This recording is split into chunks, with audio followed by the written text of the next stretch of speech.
आज मैं आप लोगों के लिए दिल को छू लेने वाली कहानी लेकर आया हूँ और मुझे पूरा यकीन है कि यह कहानी आपके दिल को छू कर ज़रूर निकलेगी। तो आप लोगों का ज़्यादा वक्त ना लेते हुए मैं इस कहानी को शुरू करता हूँ। एक बार की बात है, एक अध्यापक अपने परिवार और एक शिष्य के साथ कहीं जा रहे थे। उसका शिष्य को कुछ मजाक सूझा क्योंकि उसके रास्ते में किसी गरीब मजदूर के जूते दिखाई दिए। उसने अध्यापक से कहा, गुरुजी, अगर हम इन जूतों को कहीं छुपा दे तो कितना मज़ा आएगा। देखते हैं कि मजदूर पर इसका क्या असर पड़ता है। अब उसको तो मजाक सूझ रहा था, लेकिन गुरुजी ने कहा कि नहीं, गरीब इंसान के साथ इस तरह का मजाक करना ठीक नहीं होगा। क्यों न हम इन जूतों में कुछ सिक्के डाल दें और देखें कि इस गरीब मजदूर पर क्या असर पड़ता है।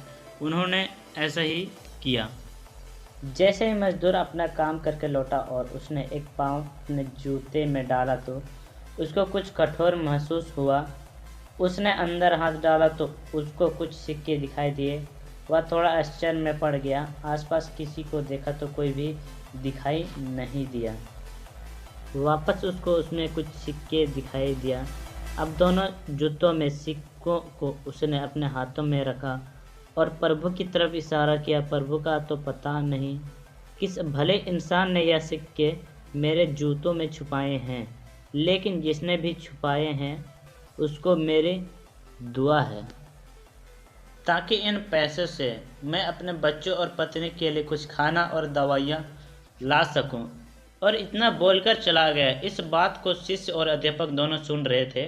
अब अध्यापक ने शिष्य से पूछा कि अब तुम मुझे बताओ कि तुम्हें कैसे महसूस हुआ, तुम्हारी पहली वाली मजाक या मेरा यह तरीका। तो उसने कहा, गुरुजी, मैं आपसे क्षमा चाहता हूँ। अब मुझे समझ में आ गया है कि सच्ची खुशी किस चीज़ में है। जब हम किसी का मजाक उड़ाते हैं तो हमें कुछ पल का आनंद मिलता है, लेकिन इसमें मज़ा तो आता है पर साथ में बहुत बद्दुआ भी मिलता है। लेकिन अगर हम किसी का मुश्किल परिस्थिति में मदद करते हैं और जिसकी भी हम मदद करते हैं उसको भी नहीं पता है कि हमने उसकी मदद की है, लेकिन अंदर ही अंदर हमें पता है कि हमने उस इंसान की मदद की है। यही सच्ची खुशी है। जब हम दूसरों को खुशी देते हैं तो हमें सच्ची खुशी मिलती है। इस तरह खुशियाँ बांटते रहिए, लोगों की मदद करते रहना चाहिए और दान करते रहना चाहिए।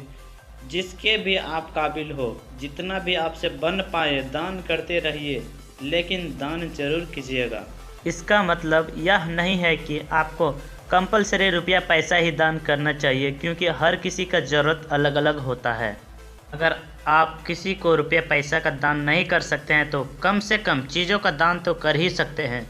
मुझे पूरी उम्मीद है कि यह कहानी आपको ज़रूर अच्छी लगी होगी। आपका कीमती समय देने के लिए दिल से शुक्रिया करता हूँ। वीडियो अच्छा लगा हो तो लाइक, शेयर एंड सब्सक्राइब कर दीजिएगा।